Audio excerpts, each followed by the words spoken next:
Orion is getting ready to launch.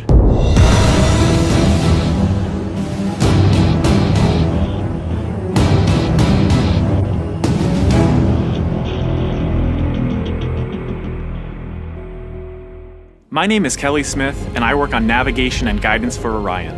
Orion is NASA's next-generation spacecraft. Built with versatility in mind, it can take astronauts deeper into space than we've ever gone before, to an asteroid or even onto Mars. For these missions, Orion has to be one tough spacecraft, withstanding high speeds, searing temperatures, and extreme radiation.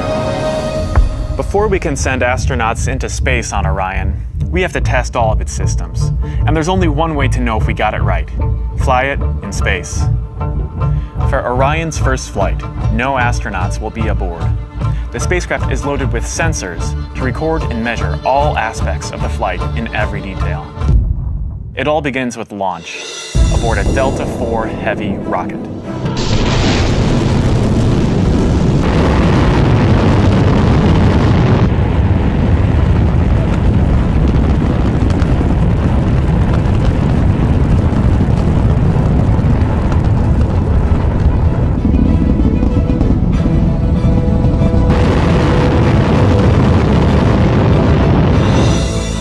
As it punches into Earth orbit, Orion will jettison its launch abort system.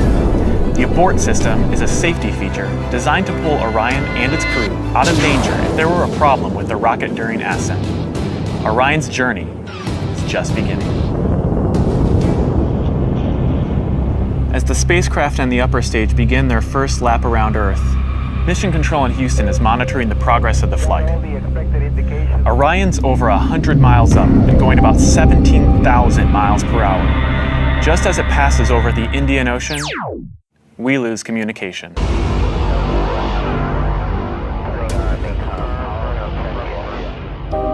This is expected. The communications link we have through satellites to Orion is momentarily lost, but Orion continues to receive and process data. Its computers can handle 480 million instructions per second. Imagine you are traveling with Orion as the flight test continues. One orbit completed.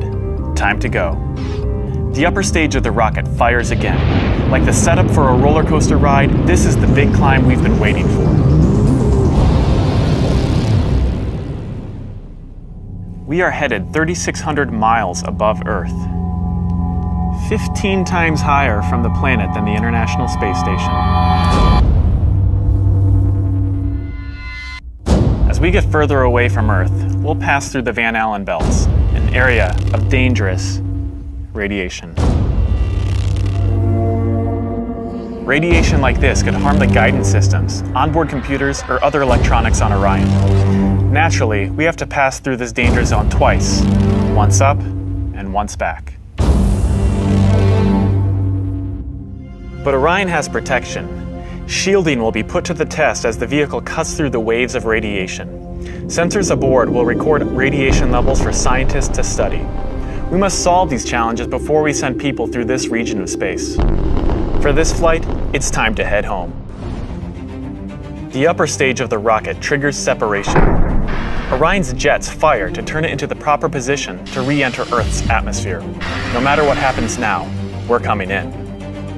75 miles above Earth, the spacecraft enters the atmosphere. Things happen quickly. We're now traveling more than 20,000 miles per hour.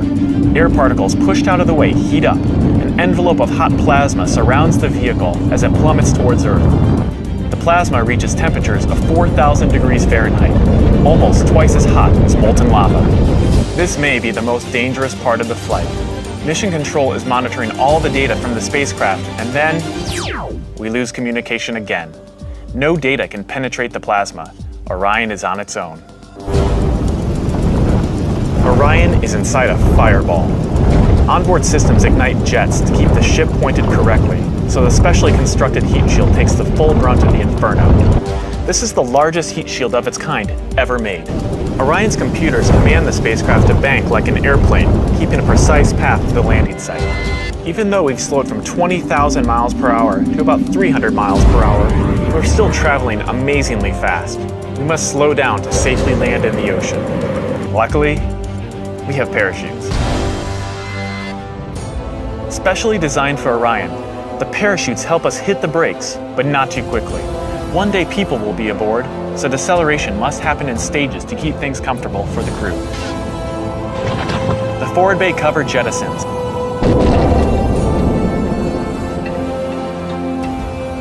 Two drogue chutes deploy and slow the returning spacecraft down to 175 miles per hour.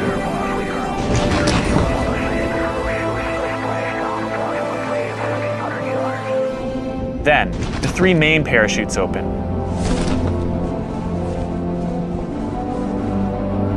Once fully engaged, this canopy would cover an American football field.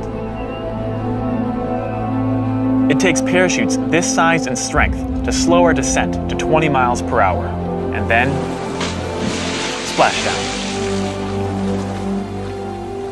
For this first flight, we won't have astronauts inside, but we still have some very precious cargo. The flight data from this mission is stored inside the Orion spacecraft. While our flight might be over, there is still a lot of work to do. Onboard sensors recorded every detail, from launch to flying in space, to re-entry to landing.